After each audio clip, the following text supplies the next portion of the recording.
జగిత్యాల జిల్లా నుంచి ఇవాళ వార్తలు ఒకసారి పరిశీలిస్తే హిడ్మా ఎన్కౌంటర్తో జగిత్యాల జిల్లా వ్యాప్తంగా కూడా ఒక కలకలం రేగింది. ఎందుకంటే జగిత్యాల జిల్లాకు చెందినటువంటి కొరుట్ల పట్టణం చెందినటువంటి తిప్పరి తిరుపతి అలియాస్ దేవుజీ జగిత్యాలకు వాస్తవ్యుడు. ఈ క్రమంలో ఆయన ఇటీవలే కీలక బాధ్యతల్లో మావోయిస్టులో ఉన్నటువంటి సందర్భం. ఈ క్రమంలో కుటుంబ సభ్యులంతా కూడా వీళ్ళ ఆందోళన వ్యక్తం చేశారు.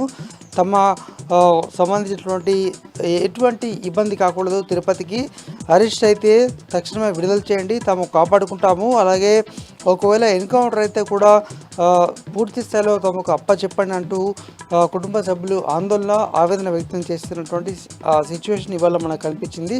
మొత్తానికి ఈ హిడ్మా సంబంధించినటువంటి ఎన్కౌంటర్ సంబంధించినటువంటి నేపథ్యంలో పూర్తి స్థాయిలో దేవుజీ అలియాస్ తిప్పరి తిరుపతి తమకు అప్పచెప్పాలంటూ కూడా కుటుంబ సభ్యులు చెప్తున్న సందర్భం కనిపించింది. మొత్తానికి మరి దేవుజీ అరెస్ట్ అయ్యాడా లేకుంటే ఎన్కౌంటర్ అయ్యాడా అనేటువంటిది ఇంకా పోలీస్ ఉన్నతాధికారులు ధృవీకరించాల్సి ఉంది.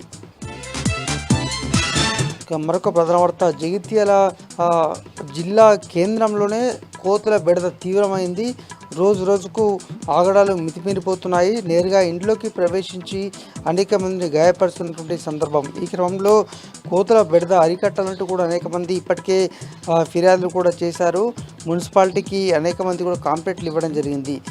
కోతుల బెడద నుంచి తమను కాపాడాలి, అరికట్టాలంటూ కోరుతున్నారు. మొత్తానికి నేరుగా ఇంట్లోకి ప్రవేశించి ఒంటరిగా ఉన్నటువంటి మహిళలతో పాటు అనేక మందిని కూడా గాయపరుస్తున్నటువంటి సిచ్యువేషన్ ఇవాళ కనిపించింది. పూర్తి స్థాయిలో అరికట్టి న్యాయం చేయాలి, అలాగే కోతుల బెడద నుంచి తమను కాపాడాలని కూడా స్థానికులైతే కోరుతున్నారు. గ్రామాలకే పరిమితమైనటువంటి కోతులు ఇవాళ పట్టణ కేంద్రంలో రావడం పైన కూడా అనేక మంది ఆగ్రహాన్ని వ్యక్తం చేస్తూనే అరికట్టాలని కోరుతున్నారు. ఇవి జిల్లా వ్యాప్తంగా ఉన్నటువంటి ప్రధాన వార్తలు.